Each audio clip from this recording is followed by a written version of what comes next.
Hello everyone, this is Mr. Booker, and today we're going to get back to this incredible book, Crunchy Life, Recessed Attention by Glenn Moorings. We're moving on to chapter 3 of this incredible book, Crunchy Life, Recessed Attention by Glenn Moorings. And I want to say thank you for joining me today. Now let's get to chapter 3. Chapter 3 of Crunchy Life. One day, when it was pouring outside, we had to get a ride to school from a family friend. My grandma doesn't like us listening to the radio, but when we are in the car with other people, she can't stop us from hearing whatever they are playing.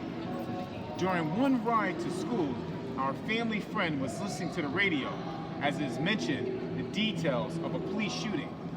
Somewhere in another state, a young black boy was shot and killed by a cop for playing with a toy in his pocket. For the next few weeks, all of my sisters kept asking me, as we walked to and from school, was if the police were going to kill us too. That was scary to think about for a little while, but thoughts like that go away faster than they come. No matter what my mom did or how my sisters treated me, I cared about them and loved them so much. But somehow the teachers in building thought otherwise. Maybe it was because I didn't walk with my younger sister down the hall as the other big brothers did. Did that cause teachers to believe that I didn't care about her? The truth was that I cared and did more for my sisters than grown men do for their own families. What the teachers didn't see is that before 7:45 a.m., I had so much to care of before even arriving at school. My mom worked 2 jobs, so she needed every second of sleep that she could get.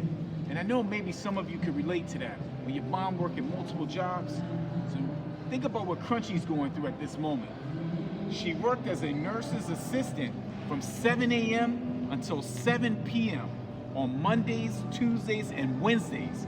And when she wasn't at the nursing home or sleeping, she was driving the Metro bus on Fridays, Saturdays, and every other Sunday. That meant that it was up to me to get the girls out of their bed. Well, I mean, off to the couch in the basement of my grandma's house. So think about all the work Crunchy had to do during that time. We only had 1 bathroom there, and most of the time, you could expect about 9 people to be in the house with us at one time. Using the bathroom was like rolling the dice. You never knew if one of our cousins, who also lived there with their mom, would be there as well. And sometimes we had to wake up an entire hour early to prepare for school to make it on time to our first Metro stop along our daily journey to EPCS. Once we were awake and dressed, I usually did a double check to make sure that the girls did their homework from the night before. I also had to check to see if they had any forms to fill out that might need to be signed by either my mom or my grandma. I usually use so much of my energy making sure that the girls are ready for the day that I would forget to check my backpack and homework folder. You see, Crunchy had a lot of work to do on his own. He was actually there for his sisters. He had to take care of everyone on his own. Now, seeing my mom work all day and how my dad was never there after leaving us when I was a baby, my mom didn't have a lot of help with stuff. Miss Brown was the only one who seemed to check on us, and make sure my mom was doing all right. But sometimes if Miss Brown was too busy, my mom might call my cousin, Rihanna. It was always nice to see her because she had a way of encouraging me when no one else made me feel good about myself. She was always saying positive stuff about me, and one day she had come to my babysit us when my mom needed her work overtime. And hey little cuz, how was school? Asked Rihanna. That what I told her wasn't the case because my mom had briefed her on my grades and my behavior because she came over that night. Without saying another word, she continued our conversation. I don't know why you can't tell me the truth, but I never felt the need to lie before. School was hard for me when I was your age. Believe me, it was tough. And sometimes, even though I had annoying friends, I learned how to ignore them to get the instructions from my teachers and to keep my focus. And I think you can do that too. Your attitude this year reminds me of my attitude when I was your age. Even when I did work, I still needed some help and more help, because it's all about being the best that you can be. Don't just settle when things seem a little better. If I could go into the future and be an old woman, I would tell the little me to try her hardest. And when things are painful and might seem like you can't do it, keep trying and never give up. That night, after Rihanna put us to bed and my mom came back, the message that she gave me seemed to mean a little more to me this time than it did in the past. Before I knew it, I was knocked out sleeping and drooling all over my pillow. The next morning, I woke up in the rush as we were sluggish getting ready and would be in need to move quicker than usual. "Come on, yo, hurry up," I shouted that morning on the way to school. My sisters were now in 1st and 3rd grade.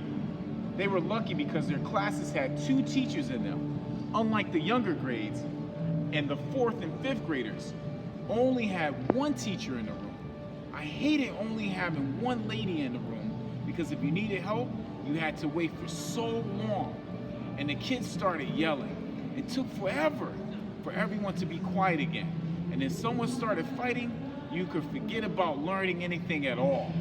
In the morning, when the 3 of us headed off to school, we would have to walk down 1st Street towards the Metro stop, and I was usually never afraid of walking down the street before, because I never thought about something terrible happening like it did last week. But this week, it was different. I felt afraid now. Not for me, but for my sisters. You see, Crunchy had a lot of things going on in his life. Think about it. He was taking care of his sisters when his mom wasn't there. He had to fill out the forms for his sisters. And he also started thinking about, now he's older. He's in the 4th, 5th grade. He's thinking about the older kids in class and the fact that they have 1 teacher and the kids under them who are in the 3rd, 2nd, and 1st grade, they have 2 teachers. So he misses the fact that he had 2 teachers that he could reach out to when he needed some help. And I know some of you may feel that way at times, and I'm looking forward to reading chapter 4 and find out a little bit more as to some of the things that Crunchy's going to deal with in this next chapter. So I hope you're having a great day, and think about how you can help your mom and help your guardians as well, the same way Crunchy's doing. So have an awesome day, and I look forward to talking to you tomorrow, reading them along with you tomorrow. Thank you.